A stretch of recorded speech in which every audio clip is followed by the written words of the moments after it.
Sean todos bienvenidos al primer webinar de este año 2017.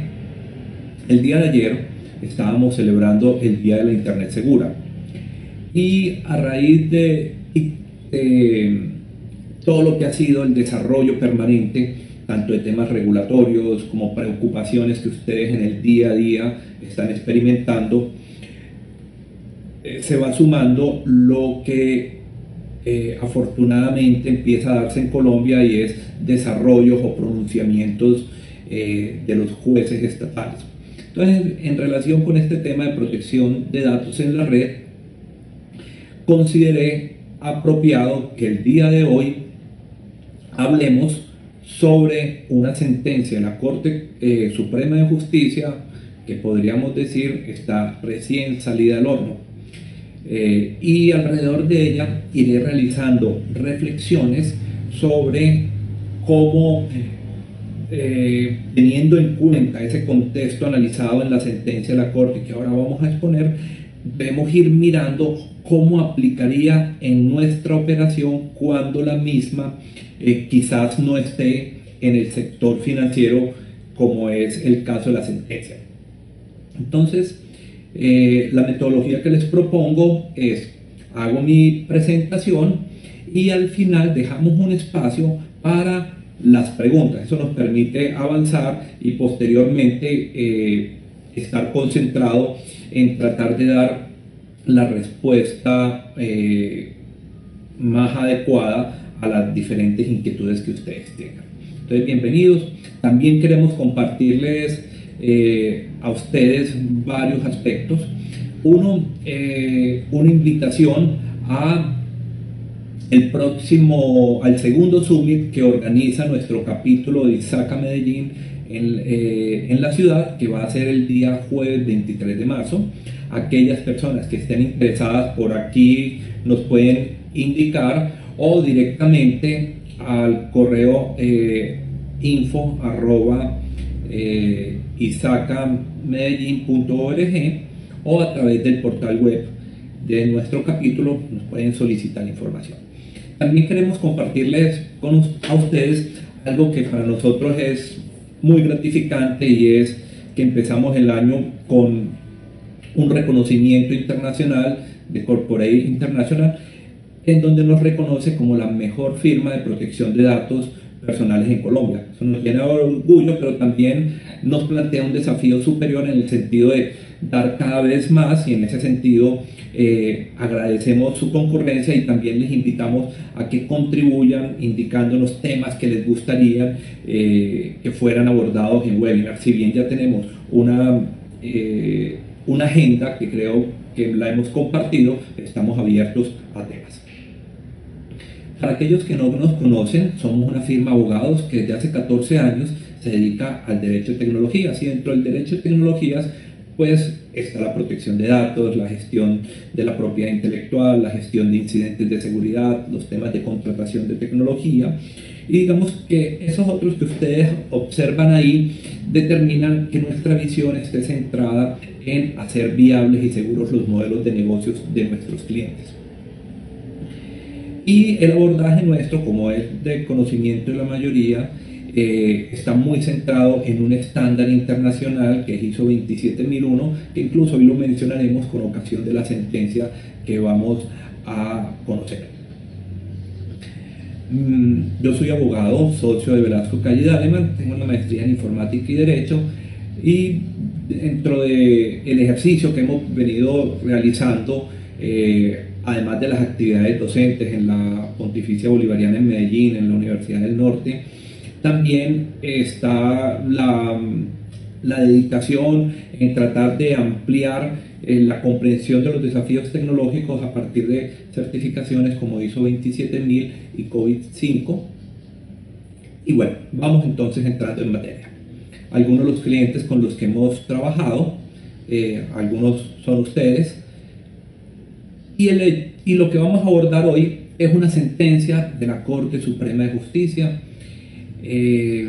La agenda que les propongo es exponer los hechos que caracterizaron la controversia que fue conocida por la Corte en casación, es decir, un recurso extraordinario, cuál es el problema jurídico que se genera a partir de los hechos que discuten dos partes, cuáles fueron las consideraciones que tuvo la Corte, cuál es la decisión de la Corte y de allí unas reflexiones. Veamos qué sucede. Esta es una sentencia, como les mencionaba, de diciembre del 2016 de la Corte Suprema de Justicia. Pienso que es una sentencia que genera gran preocupación en el sector financiero, pero la preocupación además pienso que de manera diligente deben extenderse a otras organizaciones en la medida que la Corte empieza a definir y a establecer lineamientos sobre la debida diligencia, sobre los riesgos que derivan de ese incremental o esos incrementales comportamientos como son el cibercrimen, y básicamente se da la litis entre una entidad financiera colombiana y una empresa usuaria del sistema financiero. Básicamente, ¿qué sucede? Los responsables de la gestión de la cuenta bancaria intentan ingresar al portal, como es habitual todas las mañanas. Al ingresar la información, encuentran que sale un aviso en el portal donde les dice que no hay disponibilidad dentro de las 12 horas siguientes y no prestan mayor atención.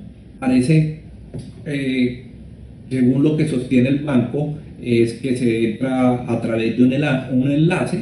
Ese enlace era una página falsa. El usuario dice que él entró a la página del banco de la manera habitual y sobre eso trata la litis. Entonces, básicamente es un pronunciamiento importante sobre lo que es el comercio electrónico en el sector financiero, o podríamos decir para todas nuestras organizaciones cuando nuestra operación está soportada en tecnologías de información y comunicaciones. Esos hechos datan o se originan en un contrato bancario como el que naturalmente o como el que usualmente podemos celebrar nosotros. Eso se da en 2002. Vamos un poquito atrás en el tiempo. Ya en el 2002 empieza el sistema financiero a ofrecer la realización de transacciones a través de tecnologías. Esa realización de transacciones implica unas inversiones por parte del sistema financiero y esas inversiones obviamente tienen que ser sufragadas a través del coste o del costo que genera cada transacción en la plataforma del banco. Los términos de condiciones de uso del portal, los términos de seguridad, no son un asunto que sea negociable, es una definición que hace exclusivamente el banco, y vamos pensando simultáneamente cómo es nuestro relacionamiento con nuestros grupos de interés, sean clientes, consumidores. Nosotros imponemos cuáles son los términos de uso de nuestro portal, definimos las condiciones de seguridad y ese usuario empieza a realizar de manera periódica y habitual ciertas actividades que le permite soportar su operación, es decir, transacciones en el día, pagos a proveedores, verificación de saldos, etcétera, etcétera. Como les decía, en 2007 las personas de confianza, las personas que han venido trabajando y gestionando la cuenta de la empresa, ingresan al portal del banco y se encuentran con que no hay disponibilidad y que esa disponibilidad no será superada en un término de 12 horas. Como están dedicadas a otras funciones, entran al día siguiente e identifican que hay un faltante de 124 millones de pesos. A partir de ese momento contactan a la institución financiera sale a realizar sus actividades orientadas a investigar el fraude. Sin embargo, dentro de los hechos que analiza la Corte no se identifica, no es para la Corte claro ni hay prueba de que hubo una investigación del fraude y resultado de toda esa discusión el banco le dice al usuario: usted es responsable, usted asume la pérdida porque no ha fallado nuestro sistema financiero y fue seguramente una mala práctica, una indebida diligencia por parte de sus empleados la que condujo a que usted experimentara un fraude. Básicamente el fraude fue acceder a un portal igualito al del banco y es lo que conocemos como phishing. Entonces, ¿cuál es el problema jurídico que se plantea esta sentencia de la Corte? Y aquí es cómo protegemos los datos en la red.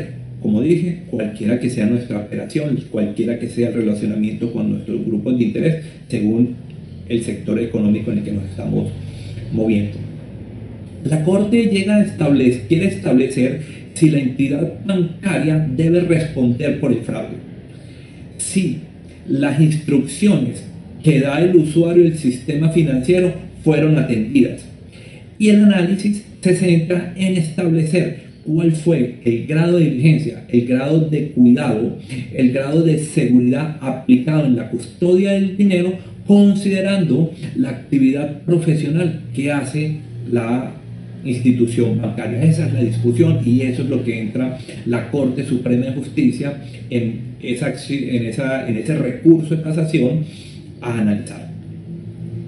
¿Qué hace la Corte? Lo primero que dice la Corte es: ojo, la actividad bancaria es una actividad regulada en Colombia y está el estatuto del sistema financiero, hay normas en el Código Civil y en el Código de Comercio que implican que hay un marco que atiende a ese interés público que existe alrededor del crédito.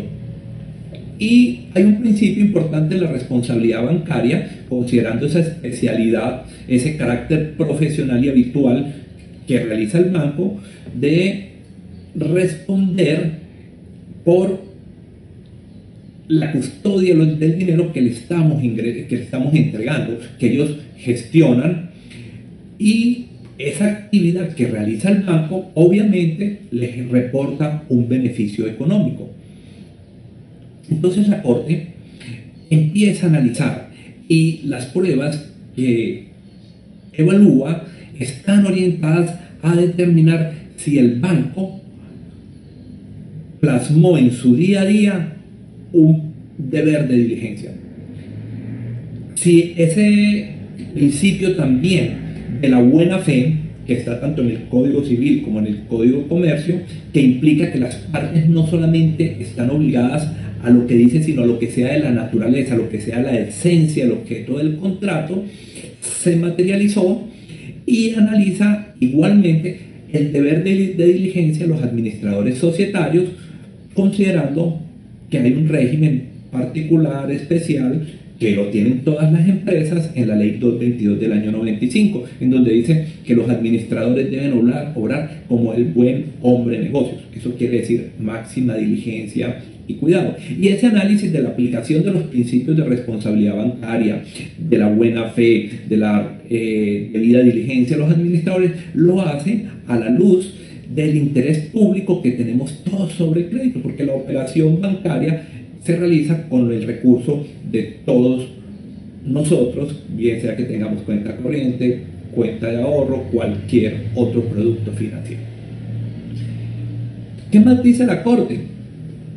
Dice: oiga, usted banco realiza una actividad profesional, usted banco conoce que hay una serie de riesgos en su operación, riesgos que hoy están tanto en el mundo físico como en el mundo electrónico. Hoy vemos, por ejemplo, que se han venido aumentando los delitos de lo que son atracos en la sede física de la institución. Entonces aquí lo que uno tiene que ir pensando es: oiga, Dios no quiera, si yo estoy en un banco y en ese momento entran a atracar y se llevan la plata que yo voy a depositar, ¿quién asume el riesgo? ¿Será que lo tengo que asumir yo como usuario ¿O será que estando ya bajo el control en las instalaciones de la institución bancaria es el banco? Entonces, lo que dice la Corte es, mira, evalúe su riesgo, hay un riesgo profesional, hay un riesgo generado en su operación que usted debe gestionar, que usted debe buscar cómo mitiga, cómo aplica medidas de seguridad orientadas a que efectivamente no se materialice un fraude, cualquiera que sea el escenario, en el mundo físico o en el mundo electrónico. ¿Y qué dice la Corte? Dentro de los aspectos importantes es que el banco no logra demostrar que habían medidas de seguridad y que esas medidas de seguridad fueran adecuadas. Y cuando hablamos de medidas de seguridad adecuadas, pues es un término bastante ambiguo, pero que uno lo puede aterrizar con rigor cuando sigue parámetros. Y entre las cosas que dice, por ejemplo, la Corte Suprema de Justicia es que no se observa una rigurosa aplicación de una norma técnica colombiana como el 27001. Y eso lo que nos pone a pensar es qué estamos haciendo en nuestras organizaciones, cómo estamos gestionando los riesgos frente a un mal tratamiento de datos, frente a un mal tratamiento de un activo, trátese de datos personales, trátese de dinero, trátese de historia clínica, trátese de un perfil de un cliente, etcétera, cómo lo estamos probando. Y uno empieza muchas veces cuando se enfrenta a los temas de fraudes financieros en la labor de investigación a preguntarle a quienes internamente están manejando o conocen dónde se encuentra la información para hacer recolección de evidencia. Encontramos que muchas veces no hay logs habilitados y uno, oiga, los logs ¿por qué no están? No, es un tema de almacenamiento y se tomó la decisión. Pues resulta, muchachos, que si yo no soy capaz de demostrar mi debida diligencia, la aplicación de controles y que esa trazabilidad me permita determinar cuál es el origen de un incidente, pues como en el caso de esta sentencia, muy posiblemente un juez va a considerar que yo no he aplicado ese principio reina que caracteriza todo el ambiente informático. La Corte llega y dice algo que me parece fuerte, me parece duro, porque no estábamos acostumbrados a eso. Normalmente, si ustedes conocen a alguien, y cuando hemos conocido temas de fraude financiero y nos hemos sentado a las reclamaciones, el banco dice, fue una mala práctica suya, pero nunca me logran demostrar que fui yo. Y lo que viene a decir la Corte es, oiga, señor banco, usted es un experto, usted tiene que aplicar medidas de seguridad y la única manera de exonerarse de responsabilidad es que usted debe demostrar la culpa al usuario. Si usted afirma que él tenía una infraestructura no segura, que él tenía prácticas no idóneas, que las contraseñas se compartían entre personas que no estaban autorizadas, esa afirmación usted la tiene que demostrar, porque si no logra demostrarme, usted tiene que responder. Y la Corte le dice, incluso si usted demuestra medidas extremas de seguridad y no muestra la culpa del usuario, usted responde. Usted responde. Y eso es lo que tenemos que pensar. ¿Qué pasaría en nuestra organización si nosotros experimentamos un incidente de seguridad? Y pensemos en el régimen de protección de datos que nos determina la obligación de aplicar el principio de seguridad y de reportar la gestión del incidente ante la autoridad de control, que es la Superintendencia de Industria y Comercio.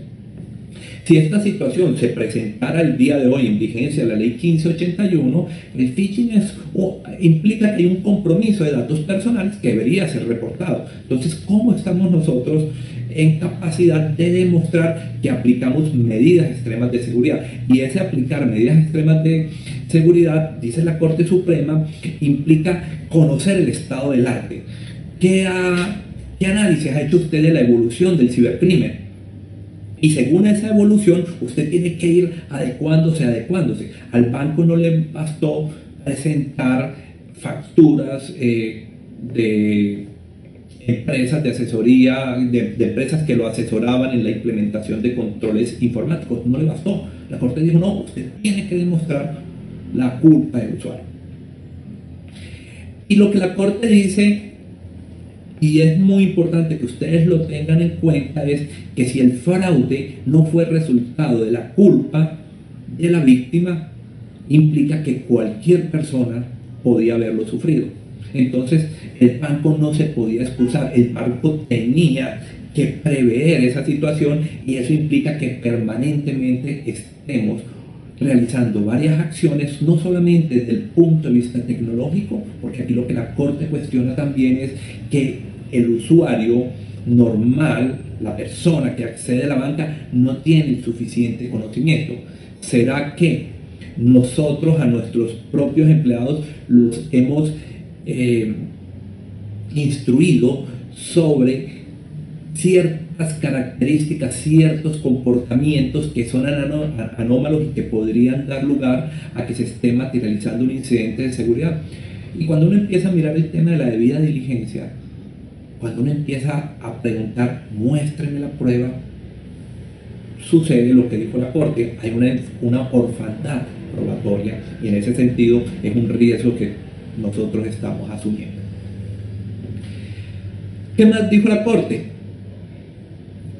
La Corte dice, miren, nosotros no dudamos de que un banco tiene medidas de seguridad. Aquí no se trata de que exista una ausencia, sino que estas son insuficientes. Y son insuficientes porque usted no logró demostrar que sus medidas de seguridad, que la aplicación de ese principio reina en el mundo tecnológico, fueran adecuadas a los riesgos. ¿Cuáles riesgos? La permanente evaluación del cibercrimen.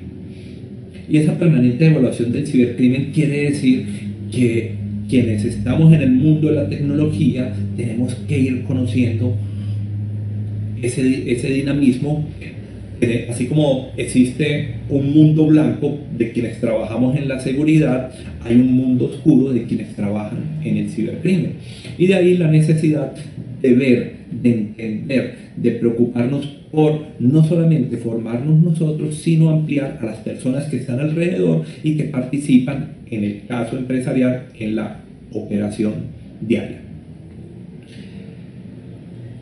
Hubo algo importante en esta sentencia, y que nosotros lo hemos visto cuando hemos conocido casos de nuestros clientes en fraudes, es el cliente había definido un monto, un tope máximo de 100 millones, y el hurto, observen, fueron de 124 millones. Y ahí cuando uno habla con las instituciones financieras, las instituciones le dicen, mire, fue una situación particular, entonces yo le respondo hasta tal monto, y ya el margen, o sea, el gap entre lo que era el tope mínimo o el tope autorizado y el fraude, realmente eso lo asume usted. Y eso pasaba porque no había pronunciamientos de la Corte, pero esta sentencia va a ser muy importante. Va a ser muy importante porque pienso que va a generar conciencia en las altas directivas de la importancia de prestarle atención al elemento seguridad de la información, y dentro de seguridad de la información, amigos y amigas, está cumplir las normativas. Y hoy tenemos, como yo le digo a mis estudiantes en pregrado y en posgrado, la ley de protección de datos es un antes y un después. En el antes, todas las iniciativas orientadas a la seguridad de la información la veían como un costo, como un gasto. Hoy, con ayuda de la ley 1581, con esta importante sentencia, los presidentes, los miembros de juntas directivas tienen que ver el tema de seguridad de la información como una acción orientada a evitar riesgos operativos, como es el que se da, riesgos económicos y particularmente riesgos reputacionales. Y aquí hay algo importante. El riesgo operativo, listo, está la pérdida, está la sanción legal, pero el riesgo reputacional, ¿cómo se cobra? ¿A quién se le cobra? Y eso implica que el riesgo reputacional que se lo cobran es a los directivos de las empresas. Y muchas veces el pago, que es imposible calcular el daño reputacional, se termina pagando con la posición que ocupa un directivo. La Corte dice, y aquí comillas, dice, quien en últimas debe tomar todas las precauciones para evitar sustracciones indebidas es el banco, por ser el guardián de los dineros. Por tanto, debe asumir las pérdidas si el comportamiento del titular o sus autorizados estuvo acorde con las directrices impartidas. Era algo que ya les decía. Somos nosotros al interior de las organizaciones quienes definimos los términos y condiciones de uso de un portal y establecemos las medidas de seguridad. Lo que la Corte dice, si usted las impone, si usted las fija según una debida diligencia, el usuario del sistema financiero lo único que hace es adherirse, no tiene ninguna posibilidad de discutir. Si la creación del password me dice que es alfanumérica y con símbolos, yo no puedo llamar y decirle, oiga, venga, es que a mí me cuesta trabajo tener una clave de mínimo 8 caracteres donde haya números, letras y símbolos. Hágame la mía especial. No, eso no va a ocurrir. Entonces, yo establezco mis medidas de seguridad, establezco mis controles, pero eso implica que yo asumo el riesgo.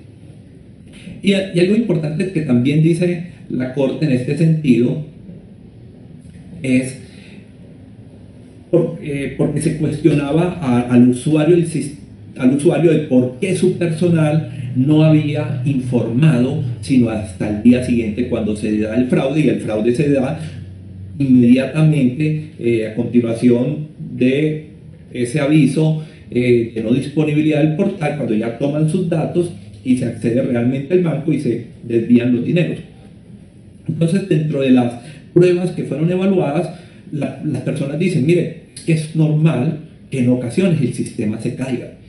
Es normal que se restablezca el servicio, y como es una actividad que yo tengo que hacer pagos, en el caso puntual de estos señores los hacemos en la mañana, pues nos dedicamos a nuestras otras actividades de conciliación de cuentas, y al día siguiente fue que identificamos el faltante. Yo lo que me preguntaba es si hoy nosotros estamos siendo informados, o si las organizaciones tienen el deber de informar a todos sus usuarios las dificultades que están experimentando sus plataformas, como una medida que permita llamar la atención y decir, ojo, los sistemas están funcionando de manera anómala, por favor, sea cuidadoso en sus transacciones. Y yo creo que quizás esta reflexión conduce a que quienes estamos en el mundo de la tecnología empecemos a tener presente un principio que está atado a la rendición de informes, y es el deber de diligencia. El deber de diligencia es, oiga, cuidado, si usted está utilizando mi entorno, sea empleado, sea proveedor, sea cliente, sea prestador de servicios, le informo que hay riesgos, educo a la gente, y eso se va a traducir en la materialización de un principio de responsabilidad demostrada, que fue una de las cosas que no se logró demostrar ante los magistrados del máximo tribunal de lo civil en Colombia, la Corte Suprema. Dentro de las preguntas que les hacían a los empleados del banco, fueron dubitativos, no fueron capaces de responder a lo que el juez supremo les cuestionaba, mientras que los testigos aportados por el usuario daban certeza, eran fiables, eran contundentes, eran objetivos, no dudaban de las respuestas. La gente técnica del banco que fue llamada a rendir testimonio no fue capaz de responder, y esas dudas lo que hicieron fue afianzar ese convencimiento que tenía el juez supremo de decir, aquí no encontramos suficiente material probatorio que permita, uno, demostrar la culpa de la víctima, y dos, además identificamos la ausencia de controles suficientes acorde al riesgo cibernético que en el día a día se experimenta. Conclusión, ¿qué dijo la Corte? Lo que hace es confirmar el fallo de primera y segunda instancia, donde se había condenado ya al banco a resarcir los perjuicios al usuario del sistema, debiendo reintegrar la suma de 124 millones más los intereses causados. Y uno de los aspectos que queda claro en esa sentencia es que el banco debe ser fiel a las instrucciones que le dé el usuario del sistema financiero. Y aquí quedó en entredicho porque efectivamente nunca el usuario dio instrucciones de realizar los pagos que se hicieron a diferentes cuentas creadas en el mismo banco. Y que muchas veces cuando uno está participando en este tipo de disputas y le dice, oiga, dígame quiénes fueron las personas que destinatarias de esas cuentas, lo que me dicen es vaya y solicítelo ante la fiscalía porque el secreto bancario lo impide. Y yo creo que aquí hay un tema de responsabilidad social muy fuerte, hay un tema de debida diligencia, hay un tema de llegar y no salirse por la tangente y decir si mi actividad es riesgosa, si mi actividad además por el riesgo que asumo me implica un beneficio económico, yo tengo que entender que si se materializa un fraude, tengo que asumir esa pérdida. ¿Qué quedan como reflexiones? No solamente para el sector financiero, sino para todos nosotros. La seguridad es el deber más importante que hoy está permeando a las organizaciones que soportan su actividad en tecnologías de información y comunicaciones. Y en el caso de fraudes, ya tenemos un precedente donde nos van a decir, usted tiene que demostrar que la víctima tuvo malas prácticas y en consecuencia él asumió el riesgo. El uso de los sistemas informáticos genera un riesgo, dependiendo del sector económico, dependiendo del interés, si es particular o público, va a haber una expectativa por parte del Estado, por parte de los ciudadanos, sobre la diligencia.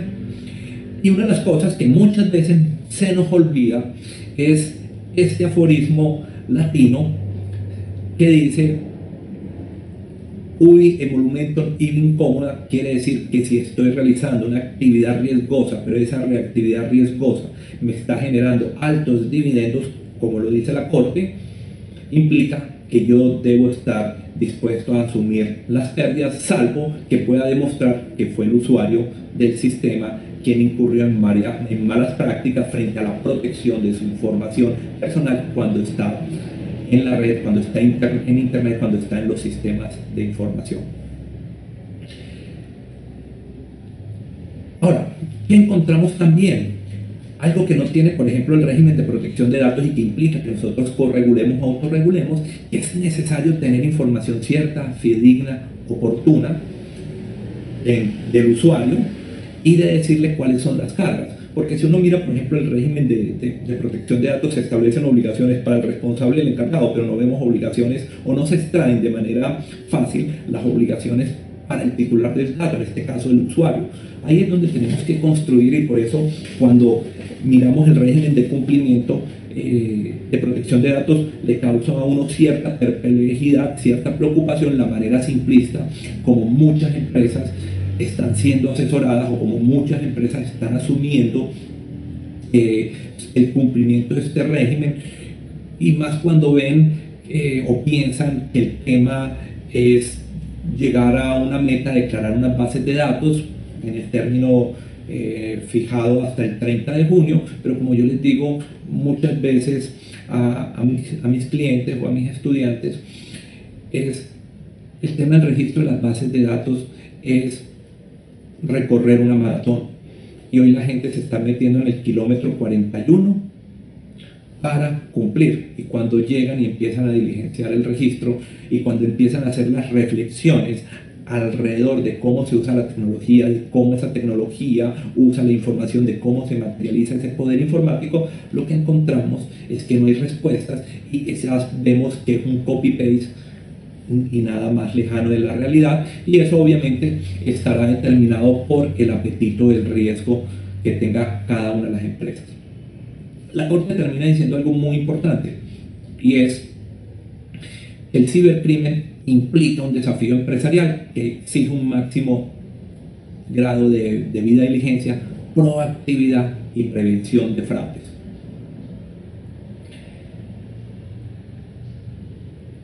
Aquí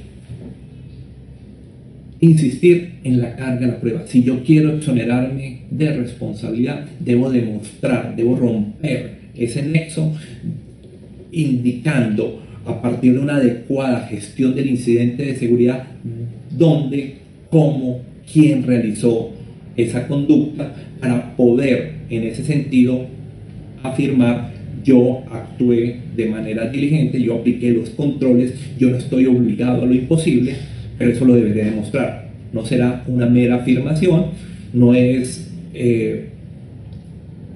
un asunto de que usted tiene la culpa y yo, porque tengo un poder y como yo tengo el control sobre el sistema informático, no voy a poner a su disposición la información, y si usted quiere, vaya a las instancias judiciales, olvidándose que ahí muchas veces lo que estamos exponiendo o nos estamos exponiendo a un daño reputacional. Bueno, de manera general, lo que quería era presentar esta sentencia nueva de la Corte Constitucional del mes de diciembre, que ustedes simultáneamente fueran pensando cómo aplicaría esa misma discusión, ese mismo problema jurídico al entorno de cada uno en su, pues, con sus diferencias naturales, en el caso de ser conocido por un juez de la República. Y muchas veces el tema de los incidentes de seguridad es que como no llegan a discusión judicial, pues quizás vamos ganando confianza en decir: eso no va a llegar, nadie se va a atrever, pero estoy seguro que con esta sentencia incrementarán de manera importante las reclamaciones, no solamente en el sistema financiero, sino también de quienes operamos en mayor o menor medida a través de tecnologías de información y comunicaciones. Entonces, ya expuesta y presentada presentado este primer webinar sobre la protección de datos en la red, abrimos un espacio de preguntas para intentar dar respuesta en la medida de lo posible.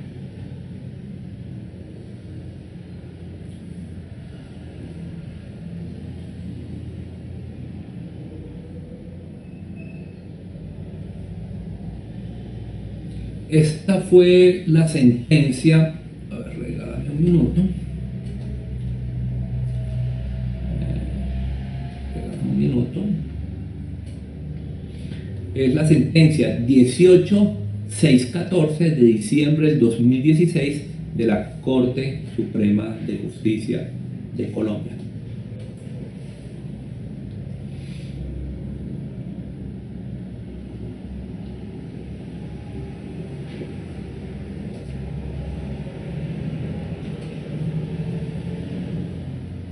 ¿Alguna otra pregunta?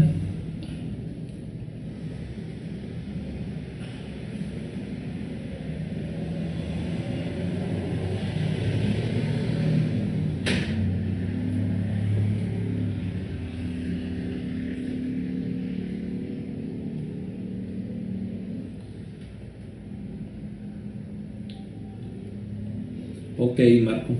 Esta sentencia hay que leerla con detenimiento, hay que reflexionarla.